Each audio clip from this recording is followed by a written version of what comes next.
सारे दर्शकों ने प्रियंका को हाड़ की राम राम। और भाई दानी तो आपने बहुत देखे होंगे, लेकिन एक ऐसे दानी तो आज आपने मिलाओगे जो 36 लाख रुपए रात के अंधेरे में दान कराया। ना किसी मीडिया तो बताई, ना किसी और तो बताई, लेकिन भाई 36 लाख रुपये देकर और चुपचाप आ गया। क्या करे ना कि भाई दान करे तो एक हाथ तो दे तो दूसरे हाथ में भी बेरा नहीं लागना चाहिए। यह चीज़ हमने बुजुर्गों तो सुनी है, लेकिन देख भी ली। लेकिन आज हमने जब बेरा पट्टा तो हम उड़द पहुंच गए हैं और आपसे भी मिलवाओगे। तो राम राम। राम राम बेटा। ठीक हो तो? हाँ ठीक ठाक बेटा। तो वैसे तो शक्ल देखते लोगों ने बेरा पट गया होगा कि ताऊ समुंदर लाठ रहे हो, लेकिन न्यू नहीं बेरा कि आप रात के अंधेरे में 36 लाख रुपये दान करे आए। बेटा वो मेरा मकसद क्या था कि मैं इसको हाईलाइट नहीं करना चाहता था, क्योंकि आप किसी को कुछ देते हो ना तो उसके फ़ोटो मत उतारो, क्योंकि उसकी गरीबी का जाहिर मत करो कि भाई मैं इसको दे रहा हूँ। देते वक्त ये सोच के दो कि ये जो दे रहा हूँ ये भगवान के खाते में दे रहा हूँ और एक भगवान की तरफ से मदद आई है वो इनको दे रहा हूँ। मेरा मकसद था ना, मैंने कोई सोशल मीडिया को इन्फॉर्म किया। दिन बहुत बड़ा था, मैं रात को 9 बजे पहुँचा। प्रशासन के हरियाणा पुलिस के मैंने वहाँ से अधिकारी कर्मचारी जो कह लो सब इंस्पेक्टर एएसआई और एसआई थे वो मेरे साथ गए, क्योंकि उन्होंने उस हादसे को डील किया था। तो मुझे घर मालूम नहीं था और मैंने एकत्रित भी नहीं किए, एक जगह पे इकट्ठे भी नहीं किए। हालांकि रात का टाइम था तो समय ज़्यादा लगना था, पर घर घर जाके मैंने इसको देने के प्रयास किया।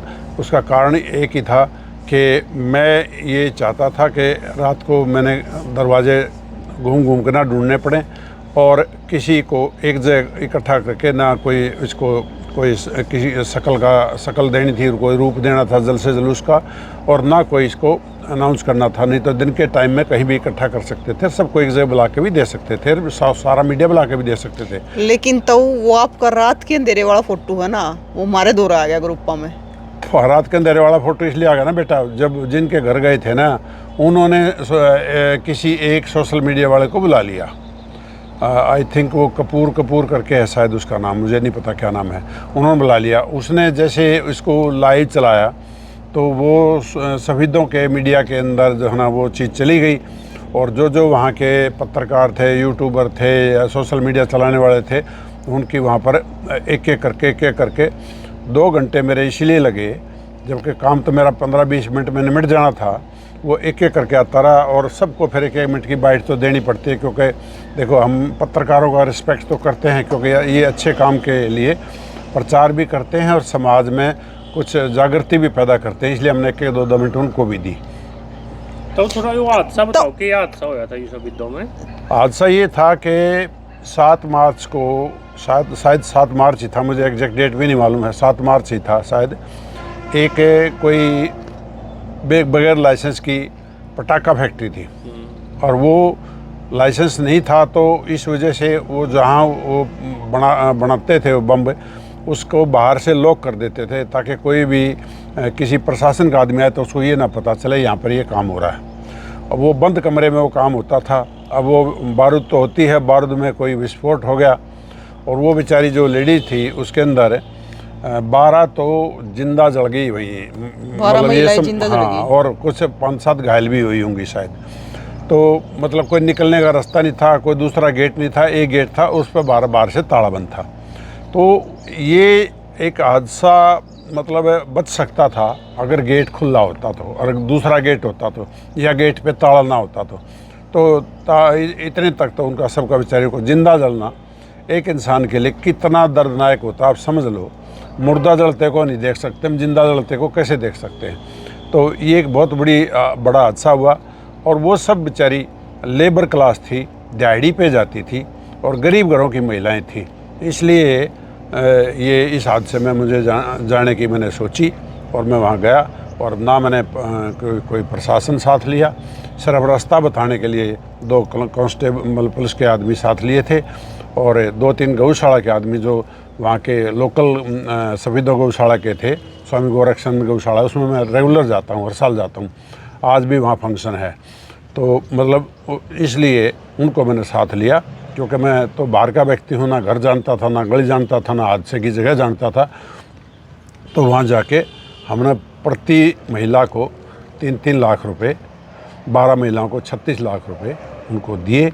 और इस चीज़ को मैं हाइड करना चाहता था, लेकिन आप लोग तो ऐसे ना खोजी पत्रकार बोले जाते हैं, तो इस चीज़ को रात को ही निकाल लिया और ये रात में ही सारा का सारा हाईलाइट हो गया। तो हम आप तो मिलते जुलते रहे हैं, लेकिन आप फिर भी हमने कदे नहीं बुलाते एक बेटा मैं उड़ जाकर दान करने जाऊँ।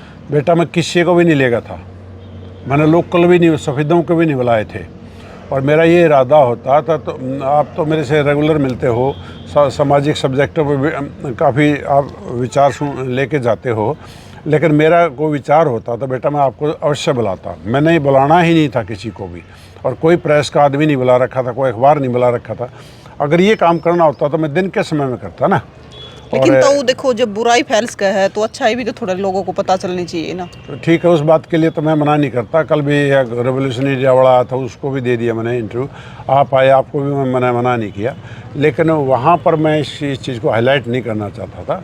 और ठीक है, मतलब क्या होता है ना, इस चीज़ का अच्छा है, कोई बुराई नहीं है समाज के लोगों तक पहुँचाना, लेकिन मेरा तो देने आने का मतलब एक ही होता है। आपने एक वीडियो आपकी मैंने लोधर में भी देखी थी, मैंने वहाँ भी कोई फ़ोटो नहीं खिंचवा, वहाँ भी कोई वीडियो नहीं बनाई। और उसको जो 5 लाख रुपए जो मैंने दिए, मैंने आदमी भेजा, मैं ना गया वहाँ पे दोबारा देने के लिए, ना मैंने को फ़ोटो उतरवा, ना मेरा आदमी फ़ोटो उतरवा गया। बाहर सड़क पे उसको बुला लिया और वहीं पर उसको पैकेट पकड़ा के वापस आ गया। हमने कोई वीडियो नहीं बनाई, कोई डाली नहीं, कोई ऐसा काम नहीं किया कि तो एक बात बताओ, आप जब भी कोई भी सी चीज़ देखो इसी उड़े पहुँच जाओ हो, ये बेटा संस्कार होते हैं, जो जिसके अंदर जिस चीज़ की ललक होती है वो वहीं चला जाता है। ठीक है, जो इन संगीत प्रेमी होते हैं वो वहाँ पहुँच जाते हैं जहाँ भजन रागनियाँ हो रही होती हैं। जो शिक्षा प्रेमी होते हैं वहाँ वो कवियों के सम्मेलन में पहुँच जाते हैं। और जो शराब के प्रेमी होते हैं वो शाम को ठेके पे पहुँच जाते हैं। और मेरा जो संस्कार है, मेरे गुरु के द्वारा जो मुझे शिक्षा दी गई थी पंडित घासीराम के द्वारा, उसने सामाजिक तौर पे तैयार किया था। और 20 साल, अब तो मैं 74 का होने जा रहा हूँ, 20 साल की उम्र से मैं लगा हुआ हूँ। और मैं कोशिश ये करता हूँ कि जो भगवान मुझे देता है मैं उसको समाज का उसमें हिस्सा रखूँ, और भगवान के दिए हुए में से कुछ अंश जो है ना, कुछ हिस्सा उन समाज के ज़रूरतमंद लोगों को भी दूँ। एक बात बताओ, अलमारियों में बंद करने के लिए धन नहीं होता, बैंक भरने के लिए धन नहीं होता, धन होता है ज़रूरतमंद की जो ज़रूरतें पूरी करने के लिए। अब ज़रूरतमंद पर हम जाएँ ना, जिनके 12 आदमी जिंदा जल गई, वो औरतें बेचारी महिलाएं थी, ठीक है, और किस तरीके से वो जली हैं और कितना उन्होंने उसको झेला होगा जलालत को। उनकी जलने के बाद तो एक नंगन अवस्था में समाज ने उनको मतलब ढका होगा जाके। तो ये बहुत बड़ी त्रासदी थी, इसलिए मेरे को बैठे बैठे दिमाग में आई कि मुझे वहाँ जाना चाहिए। मैं वहाँ चला गया, और जाने के लिए आपने एक चीज़ और भी देखी होगी, मैं स्वामी जी के आश्रम में राखी गढ़ी गया था, आपने बोला था, वहाँ भी मैं आपको नहीं लेके गया था। मैं लोधर गया था तो वहाँ भी मैं आपको नहीं लेके गया था। अब आप लोग ये अब आगे तो चलो, मैंने कहा हमें तो पता चला था वो फिर हम आए हैं। नहीं, वो तो ठीक है बेटा, वो तो सिर मत्थे पे तुम अच्छा काम करते हो। मैंने आपको मना तो नहीं किया ना, आपको मैंने एग्जैक्ट टाइम दिया कि भाई ठीक 11:30 बजे आप मेरे ऑफिस में आ जाना, और आपको जितना समय चाहिएगा मैं दूंगा। अच्छा, तो एक बात बताओ, जैसे आप है कितने 5 लाख रुपए दान कर दो, 36 लाख रुपए दान कर दिए, कितने रुपए दिया हो, कितने गौशाला की बात हो या लड़कियां की बात हो, तो इतना धन आप किस प्रकार दे पाओ हो? बेटा ये ऐसा है कि एक खरड़ में गुरुकुल था जो 25 साल तक मैंने उसको संभाला। एक गुरुकुल था कुरुक्षेत्र में, उसमें भी 25-30 साल तक काम किया। जो संस्थाएं समाज में गरीबों के बच्चों को पढ़ाती हैं, लेस मात्र 10-12 हज़ार रुपये साल के वो लेते थे, जिसके अंदर भोजन भी देते थे, शिक्षा भी देते थे, रहना सहना भी देते थे। अब जो जिनके सामर्थ्य नहीं है, जो गरीब घरों के बच्चे हैं, अगर वो पढ़ के विद्वान बन जाते हैं तो वो देश के लिए धरोहर होते हैं, परिवार के लिए धरोहर होते हैं, समाज के लिए धरोहर होते हैं।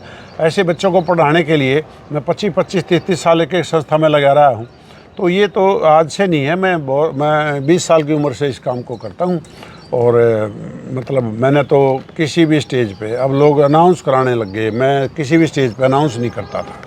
मैं इसी गौशाला में गया था 2 साल पहले, उन्होंने मैंने कहा जी एक रिपर दे दो, रिपर क्या तूड़ी चढ़ाने के लिए मशीन दे दो, 2,40,000 की आती है।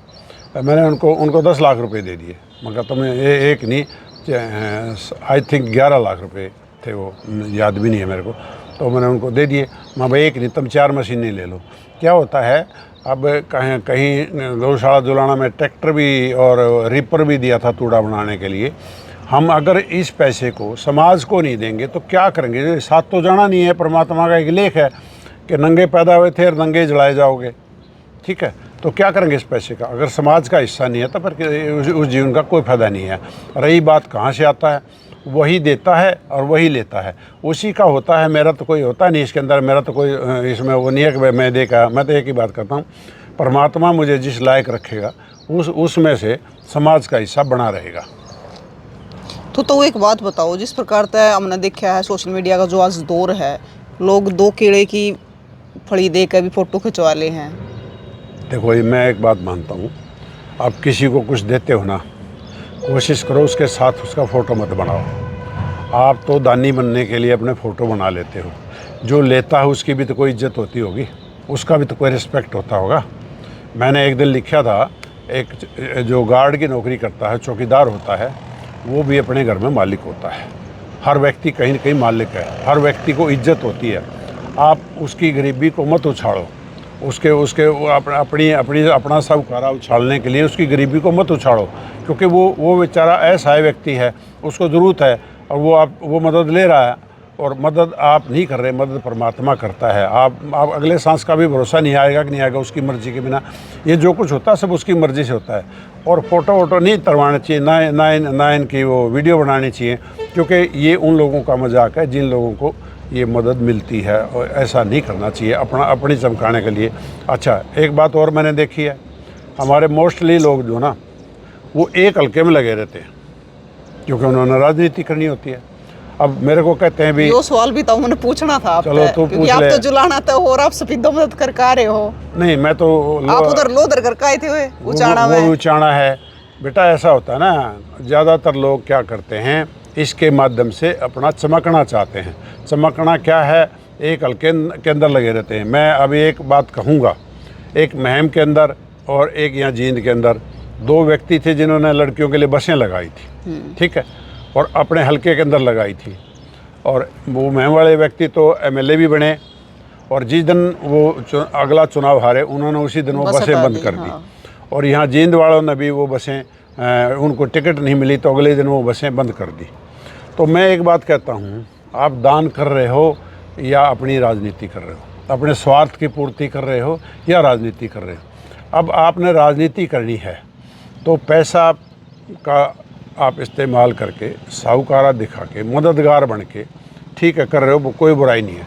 लेकिन अगर वहाँ आप चुनाव हार जाते हो या टिकट नहीं मिलती है, फिर क्यों नहीं करते उस काम को? मतलब बिना स्वार्थ के करना चाहिए। फिर क्यों नहीं करते? अगर आप भगवान के खाते में कर रहे हो तो हमेशा करो ना, रोज़ करो ना उस काम को।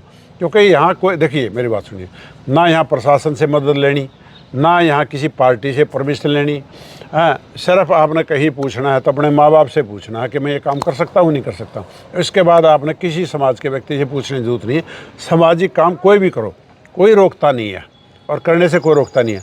लेकिन मैं एक बात जानता हूँ, जहाँ से आपने चुनाव लड़ना है वहाँ तो आप दानी हो और बाहर कहीं प्रगट नहीं नज़र आते, तो क्या दान कर रहे हो? आप दानी थोड़े ना हो, आप स्वार्थ की पूर्ति करो। कुरुक्षेत्र मेरा कोई हल्का नहीं है, नरवाना खल गुरुकुल मेरा कोई हल्का नहीं है, ठीक है जी। यूपी के अंदर एक गुरुकुल है चोटीपुरा, वहाँ मतलब यहाँ वो तो यूपी है, मैं तो वहाँ भी मतलब भी नहीं है। अपनी स्टेट भी नहीं है, मैं तो वहाँ भी जाता हूँ और गया भी हूँ। और मैं तो हथीन के अंदर एक गौशाला थी उसमें भी गया था, वो मेवात क्षेत्र में थी। तो ये कोई बात नहीं होती। देखो, गाय और कन्या कहीं पर भी हो, देश के किसी कोने में हो, हमारे लिए वो कन्या कन्या है और गाय गाय है। अक्षेत्र नहीं होना चाहिए, अक्षेत्रवाद नहीं होना चाहिए। अक्षेत्रवाद तो वो लोग करते हैं। मेरे को भी लोग कहते हैं, मेरे को एकदम किसी का फ़ोन आया कि जी यहाँ खेल कबड्डी हो रहे हैं, आप आ जाओ। वो जुलाना हल्के की बात है। मैंने उसको कहा भी देखो ऐसा, मेरे विषय तो ये मतलब 3-4 हैं। सबसे पहले गौशाला, फिर लड़कियों की संस्थाएं, उसके बाद अस्पताल, उसके बाद अनाथालय। इन 4 से बाहर मैं नहीं जाता। तो कहने लगा जी आपके हल्के का सवाल है, आप हल्के में नहीं आते, इतनी बड़ी गैदरिंग हो रही है, आप आ जाओ। मैं कहा भाई हल्के में तू होया, मैं तो हल्के के अंदर मैंने अपनी सीमाएं किसी चारद्वारी में नहीं बांध रखी।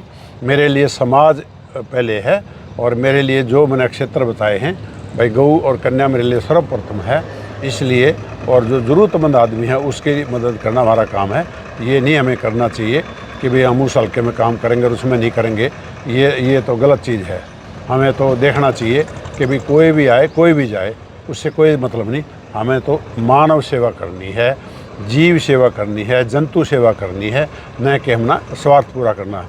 अगर भगवान ने कुछ भी देना होगा तो वो आपको घर बैठे देगा, कोई दिक्कत नहीं है। लेकिन आप एक बार बता दो, कितने ऐसे मैं देखता हूँ विधायक रहे हैं, मंत्री रहे हैं, आज उनको कोई बैठाता तक नहीं, उनका नाम लेने वाला भी नहीं है। ये पद पद क्या चीज़ होती है? पद तो पावर है, जब तक आपके पास है, जब तक आपके यहाँ भीड़ है, उसके बाद वो भीड़ आपके यहाँ से हट के दूसरी जगह पहुँच जाती है। तो इसका क्या फ़ायदा है इस बात का, इन पदों का? तो पद पाने के लिए लोग पैसा खर्च करते हैं और वहाँ जाके बनते दानी हैं। दान वो होता है जो कि आपको किसी भी क्षेत्रवाद से नहीं जुड़ना, किसी व्यक्ति से, समाज से नहीं जुड़ना। कई लोग अपने समाज में दान करते हैं जाके, हैं उस दान से क्या लेना देना है? समाज के लिए, जाति के लिए दान करते हैं, धर्म के लिए दान करते हैं? नहीं, सर्व धर्म, सर्व जातीय, सर्व जीव के लिए दान करना चाहिए। ना उसमें क्षेत्र होना चाहिए, ना उसमें व्यक्ति होना चाहिए, ना जाति होना चाहिए, ना धर्म होना चाहिए। तो एक चीज़ मैंने देखी, जैसे आप पिछली बार भी आपका जन्मदिन था, हमने पता चला था कि आप अपने जन्मदिन पे भी गौशाला में दान कर गए 5 लाख रुपए। तो हाँ, वो ये काड़वा के पास दड़ोली है शायद, वो वहाँ मैं गया था और वहाँ देख आया था। कोई बात नहीं, वो तो जन्मदिन क्या मतलब गऊओं का सबसे बड़ा पर्व होता है और भगवान की कृपा से उसी दिन का मेरा जन्मदिन है। मकर संक्रांति का मेरा जन्मदिन है। वो जन्मदिन नहीं है, मकर संक्रांति थी। और संक्रांत के ऊपर जो है ना, हमारे हिंदू धर्म के अंदर गऊओं को दान करना हमारी एक धार्मिक प्रवृत्ति है। उसके तहत मैं हर बार एक गौशाला में जाता हूँ और दूसरी गौशाला में जाता हूँ अगले साल।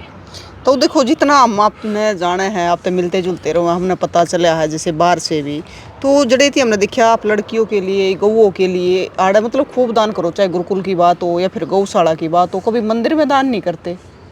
हाँ, उसका भी मैं आपको जवाब देता हूँ। मैं आर्य समाज में पढ़ा हूँ, ठीक है। मंदिर एक धार्मिक संस्थान है, इसमें कोई दो राय नहीं है। लेकिन मैंने एक चीज़ देखी है कि इन जगह पे जिसकी आस्था है उसको जाना चाहिए। कोई, मैं किसी के विरोध नहीं करता मैं, लेकिन मैं आर्य समाज में पढ़ा हूँ। हमारे को ये बताया गया है कि पत्थर पूजा करने से कुछ नहीं मिलता, जिंदा व्यक्ति की पूजा करो। जो व्यक्ति समाज में जिंदा है, ज़रूरतमंद है, उसकी पूजा करो। जो मंदिर के बाहर जो आदमी बैठा है, मैं भिखारी कहते हैं उनको, मैं तो नहीं कहूँगा भिखारी, जो व्यक्ति बाहर बैठा है, अब वो मंदिर के बाहर व्यक्ति से मांगता है, वहाँ उससे मंदिर से नहीं मांगता। और उस मंदिर में इतनी ताकत है तो आने वाले व्यक्ति से क्यों मांगे, उसको मंदिर क्यों नहीं देता?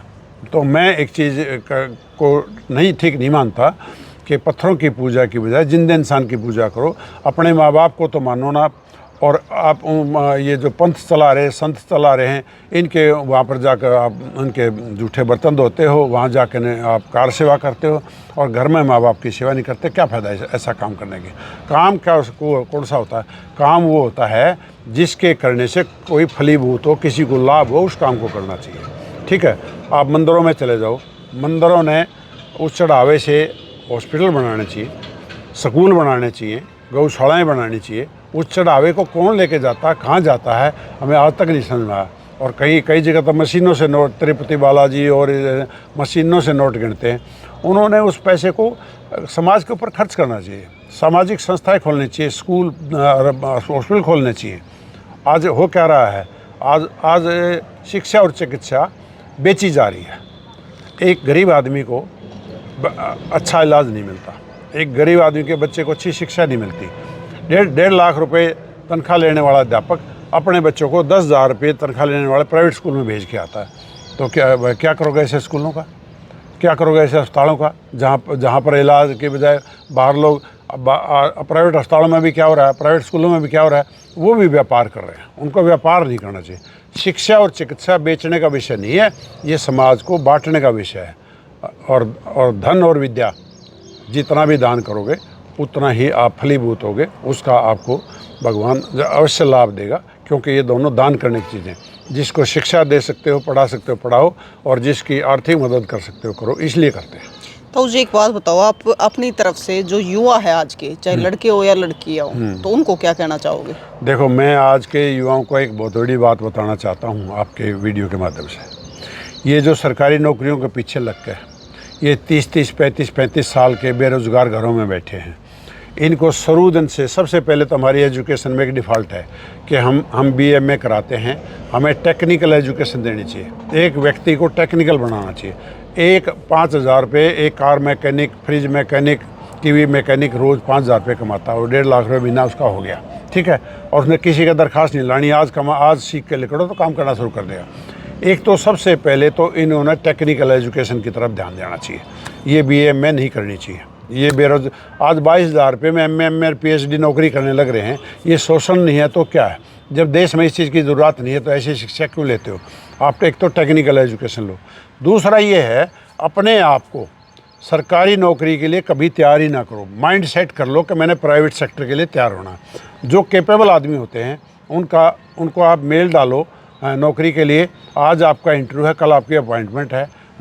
वहाँ कुछ नहीं होता। ये 6 महीने में नौकरी आएंगी, 6 साल में नौकरी आएंगी, और 6 साल तक आप टेस्ट देते रहते हो।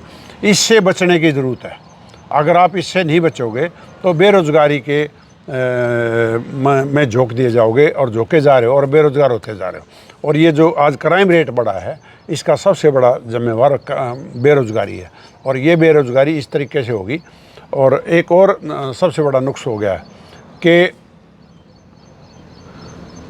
आदमी हैं और फैक्ट्री को, किसान को लेबर नहीं मिलती, आदमी नहीं मिलते, ठीक है। आदमियों को रोज़गार नहीं मिलता, और जो रोज़गार चला रहे हैं उनको आदमी नहीं मिलते। ये कहाँ से पैदा, ये विवाद कहाँ से पैदा?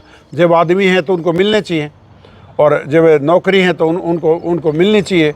अब नौकरी किसको चाहिए? सरकारी नौकरी चाहिए, घर बैठे चाहिए, जहाँ बिना काम करें। आज सरकारी नौकरी के अंदर इस तरह का भ्रष्टाचार है जिसकी वजह से यहाँ होड़ लगी हुई है। अगर तनख्वाह वहाँ नौकरी करनी हो तो आधे से ज़्यादा छोड़ के आ जाएंगे वहाँ से। ये इसलिए सरकारी नौकरी पर होड़ लगी हुई है। एक वहाँ पर बगैर काम करे भी पैसे मिलते हैं। काम गधे घोड़े एक भाव बिकते हैं। मैं 12 साल नौकरी करके आया हूँ। काम करने वाले की भी वहाँ कदर इतनी नहीं है जितनी कि जो चापलूसी जानता है, जो नेताओं की हाजिरी देना जानता है, उनकी ज़्यादा कदर है वहाँ पर। इसलिए ऐसे सेक्टर में जाओ, प्राइवेट सेक्टर में जाओ, अपने आप को प्राइवेट सेक्टर के लिए तैयार करो। और सोचो मत, मैं ऐसे बेटियों को जानता हूँ जिनकी 3-3 लाख रुपए गुड़गांव में सैलरी है, ठीक है। और आज 3 लाख रुपए IAS IPS की सैलरी नहीं है, ठीक है। और 5-5, 7 साल की जॉब में उन्होंने टेक्निकली BTech करी, कंप्यूटर इंजीनियर बने, अपने आप को तैयार किया और प्राइवेट सेक्टर के लिए तैयार किया, और वो बड़े अच्छे से काम कर रही हैं। आप जाके देखो, वहाँ पर हर तीसरी गाड़ी में लड़की चला रही होती है। सुबह गुड़गांव में, नोएडा में, दिल्ली के अंदर हर तीसरी गाड़ी में लड़की बैठी होती है। वो काम पे जाती हैं और सेल्फ ड्राइविंग करती हैं और काम करती हैं, और बड़े अच्छे पैकेज। किसी का 36 लाख का पैकेज है, किसी का 50 लाख का साल का पैकेज है। और मेरे स्कूल के 2 बच्चे थे, दोनों गूगल में गए हैं, ठीक है। 5-5 लाख रुपए तो उनकी स्टार्टिंग थी। तो वो क्या, उन्होंने भी तो खाली BTech ही तो किया है। तो बच्चों को आज जो है ना टेक्निकल एजुकेशन लेनी चाहिए, और इस BA से पीछा छुटा के और अपने आप को प्राइवेट सेक्टर के लिए तैयार करना चाहिए। प्राइवेट सेक्टर में मैन पावर की आज भी कमी है जी। तो भाई ताऊ ने, वैसे भी हम ताऊ तो मिलते रहे हैं, ताऊ बड़ी सामाजिक बातें बताया कर, और आज भी बहुत सारी बातें बताई है। और ताऊ जिस प्रकार से दान करा है, बिना किसी से बताए दान कराया हुआ है, तो आप भी ज़रूर बताइए कि ताऊ समुंदर लाठर के बारे में आपका क्या कहना है। फिर मिलेंगे। जय हिंद।